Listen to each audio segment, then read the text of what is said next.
प्रयाग में समस्त महात्मा मुनियों द्वारा किए गए यज्ञ में दक्ष का भगवान शिव को तिरस्कार पूर्वक शाप देना तथा नंदी द्वारा ब्राह्मण कुल को शाप प्रदान भगवान शिव का नंदी को शांत करना। ब्रह्मा जी कहते हैं, नारद पूर्व काल में समस्त महात्मा मुनि प्रयाग में एकत्र हुए थे। वहां सम्मिलित हुए उन सब महात्माओं को विधि विधान से एक बहुत बड़ा यज्ञ हुआ। उस यज्ञ में सनकादि सिद्धगण, देव ऋषि, प्रजापति, देवता तथा ब्रह्म का साक्षात्कार करने वाले ज्ञानी भी पधारे थे। मैं भी मूर्तिमान महातेजस्वी निगमों और आगमों से युक्त हो जय परिवार वहां गया था। अनेक प्रकार के उत्सवों के साथ वहां उनका विचित्र समाज जुटा था। नाना शास्त्रों के संबंध में ज्ञान चर्चा एवं वाद विवाद हो रहे थे। उन्हें उसी अवसर पर सती तथा पार्षदों के साथ त्रिलोक हितकारी सृष्टिकर्ता एवं सबके स्वामी भगवान रुद्र भी वहां आ पहुंचे। भगवान शिव को आया देख संपूर्ण देवताओं, सिद्धों तथा मुनियों ने भी, मैंने भी भक्ति भाव से उन्हें प्रणाम किया और उनकी स्तुति की। फिर शिव की आज्ञा पाकर सब लोग प्रसन्नता पूर्वक यथास्थान बैठ गए। भगवान का दर्शन पाकर सब लोग संतुष्ट थे और अपने सौभाग्य की सराहना करते थे। इसी बीच में प्रजापतियों के भी पति प्रभु दक्ष, जो बड़े तेजस्वी थे, अकस्मात घूमते हुए प्रसन्नता पूर्वक वहां आए। वे मुझे प्रणाम करके मेरी आज्ञा ले वहां बैठे। दक्ष उस दिनों स्वयं ब्रह्मांड के अधिपति बन गए थे, अतएव सबके द्वारा सम्मानीय थे। परंतु अपने इस गौरवपूर्ण पद को लेकर उनके मन में बड़ा अहंकार था, क्योंकि वे तत्व ज्ञान से शून्य थे। उस समय समस्त देव ऋषियों ने नतमस्तक और स्तुति और प्रणाम के द्वारा दोनों हाथ जोड़कर उत्तम तेजस्वी दक्ष का आदर सत्कार किया। परंतु जो नाना प्रकार के लीला विहार करने वाले सबके स्वामी और उत्कृष्ट लीलाकारी स्वतंत्र परमेश्वर हैं, उन महेश्वर ने उस समय दक्ष को नतमस्तक नहीं झुकाया। वे अपने आसन पर बैठे ही रह गए। खड़े होकर दक्ष का स्वागत नहीं किया। महादेव जी को वहां मस्तक झुकाते न देख मेरे पुत्र प्रजापति दक्ष मन ही मन अप्रसन्न हो गए। उन्होंने रुद्र पर कैसा क्रोध हो गया। वे ज्ञान शून्य तथा महान अहंकारी होने के कारण महाप्रभु रुद्र को क्रूर दृष्टि को देखकर उन सबको सुनाते हो उस स्वर में कहने लगा। उसने कहा, ये सब देवता, असुर, श्रेष्ठ ब्राह्मण तथा ऋषि मुझे विशेष रूप से मस्तक झुकाते हैं, परंतु वह जो प्रेतों और पिशाचों से घिरा हुआ वहां मनस्वी बनकर बैठा है, वह दुष्ट मनुष्यों के समान क्यों मुझे प्रणाम नहीं करता। शमशान में निवास करने वाला यह निर्लज्ज जो मुझे इस समय प्रणाम नहीं करता, इसका क्या कारण है? इसके वेदोक्त कर्म लुप्त हो गए हैं। यह भूतों और पिशाचों से सेवित हो मत वाला बना फिरता है और शास्त्रीय विधि की अवहेलना करके नीति मार्ग को सदा कलंकित किया करता है। इसके साथ रहने वाले या इसका अनुसरण करने वाले लोग पाखंडी, दुष्ट, पापाचारी तथा ब्राह्मण को देखकर उद्यमता पूर्वक उसकी निंदा करने वाले होते हैं। वह स्वयं ही स्त्री में आसक्त रहने वाला तथा रति कर्म में ही दक्ष है, अतः मैं इसे साफ देने को उद्यत हुआ हूँ। यह रुद्र चारों वर्णों में पृथक और कुरूप है, इसे यज्ञ से बहिष्कृत कर दिया है। यह शमशान में निवास करने वाला तथा उत्तम कुल और जन्म से हीन है, इसलिए देवताओं के साथ यह यज्ञ में भाग न ले पाए। ब्रह्मा जी कहते हैं, नारद दक्ष की कही हुई यह बात सुनकर भृगु आदि बहुत से महर्षि रुद्रदेव को दुष्ट मानकर देवताओं के साथ उनकी निंदा करने लगे।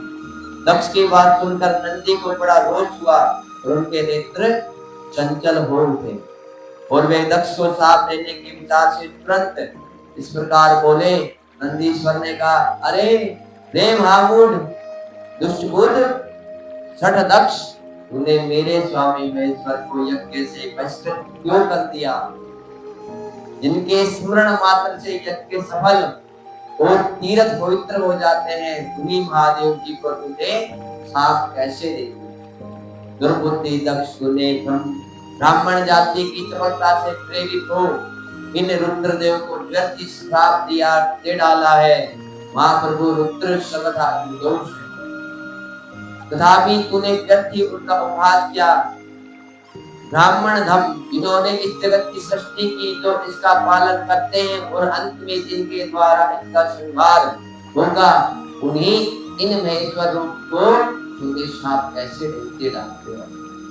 नंदी के इस प्रकार फटकारने पर प्रजापति दक्ष रोष में आत्मबूला हो गए और उन्होंने साप देते हुए बोला, अरे रुद्र गणों, तुम सब लोग वेद से बहिष्कृत हो जाओ, वैदिक मार्ग से भ्रष्ट तथा वैदिकों द्वारा प्रत्यक्त हो पाखंडवाद में लग जाओ और शिष्टाचार से दूर रहो।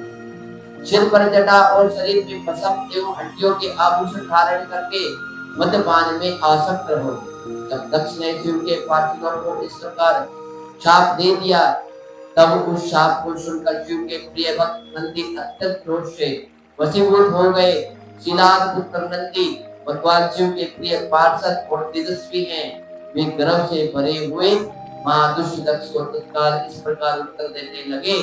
नंदीश्वर बोले, अरे सठ दुर्बुद्धि दक्ष, तुझे शिव के तत्वों का बिल्कुल ज्ञान नहीं है, अतः तूने शिव के पार्षदों को व्यर्थ ही श्राप दिया है।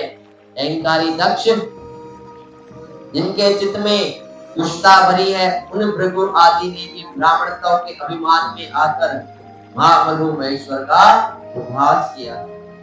अतः यहाँ जो भगवान रुद्र से विमुख तुझ जैसे दुष्ट ब्राह्मण विद्यमान है, उनको मैं रुद्रदेव के प्रभाव से हिसाब दे रहा हूँ। तुझ जैसे ब्राह्मण कर्म फल के प्रशंसक वेदवाद में फंसकर वेद के तत्व ज्ञान से शून्य हो जाएंगे। वे ब्राह्मण सदा भोगों में तन में रहकर स्वर्ग को ही सबसे बड़ा पुरुषार्थ मानते हुए स्वर्ग से बढ़कर दूसरी कोई वस्तु नहीं है, ऐसा कहते रहे। न क्रोध लोभ और मद से युक्त हो निर्लज भिक्षुक बने रहे। कितने ही ब्राह्मण वेद मार्ग को सामने रखकर शूद्रों का यज्ञ कराने वाले और दरिद्र होंगे, सदा दान लेने में ही लगे रहेंगे। दूषित दान ग्रहण करने के कारण वे सब के सब नरकगामी होंगे। दक्ष, उनमें से कुछ ब्राह्मण तो ब्रह्म राक्षस भी होंगे, जो परमेश्वर शिव की सामान्य देवता समझकर उनसे द्रोह करता है।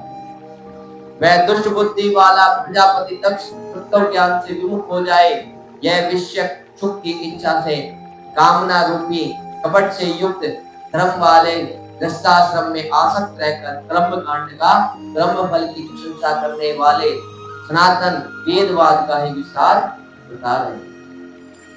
इसका आनंददायी मुख नष्ट हो जाए, यह आत्मज्ञान को भूलकर पशु के समान हो जाए। यह दक्ष कर्म भ्रष्ट हो, शीघ्र ही पकड़े के मुख से युक्त हो जाए। इस प्रकार कुपित हुए नंदी ने जब ब्राह्मणों को और दक्ष ने महादेव जी को शाप दिया, तब वहां महान हाहाकार मच गया। नारद, मैं वेदों का प्रतिपादक होने के कारण शिव तत्वों को जानता हूँ, इसलिए दक्ष का वह शाप सुनकर मैंने बारंबार उसकी भृगु आदि ब्राह्मणों की भी निंदा की। सदाशिव महादेव जी की नंदी की यह बात सुनकर हंसते हुए से मधुर वाणी में बोले।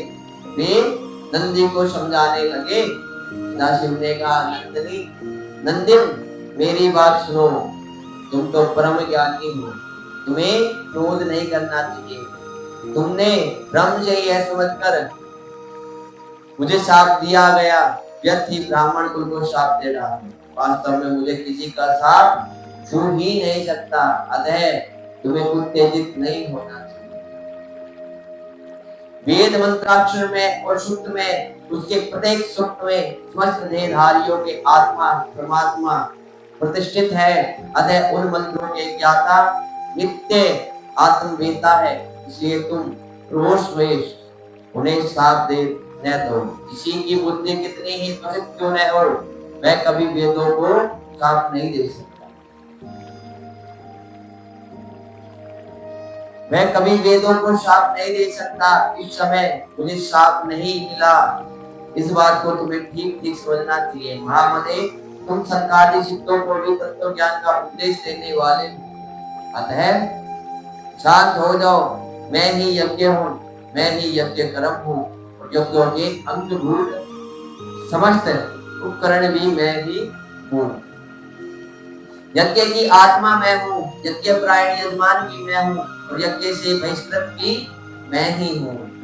यह कौन, तुम कौन और ये कौन, वास्तव में सब में मैं ही हूँ।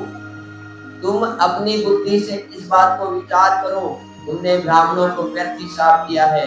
महामते, नंदिन, तुम तत्व ज्ञान के द्वारा प्रपंच रचना का बोध करके आत्मनिष्ठ ज्ञानी एवं क्रोध आदि से शून्य हो जाओ। ब्रह्मा जी कहते हैं, नारद, भगवान शंभु के इस प्रकार समझाने पर नंदी के स्वर विवेक प्रायण हो क्रोध रहित एवं शांत हो गए।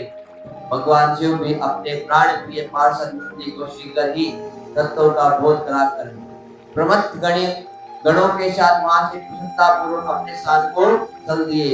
इधर रोषावेश से युक्त दक्ष भी ब्राह्मणों से गिरे हुए अपने स्थान को छोड़ दिए, परंतु उनका चित्त शिव क्रोध में ही तत्पर था।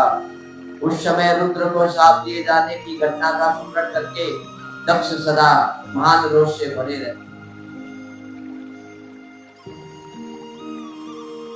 उनकी बुद्धि पर पूर्णता छा गई थी। वे शिव के प्रति श्रद्धा को जाकर शिव पूजकों की निंदा करने लगे। तात नारद, इस प्रकार परमात्मा शंभु के साथ दुर्व्यवहार करके दक्ष ने अपनी जिस दुष्ट बुद्धि का परिचय दिया था वह मैंने तुम्हें बता दिया है।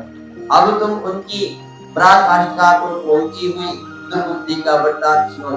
मैं बता रहा हूँ।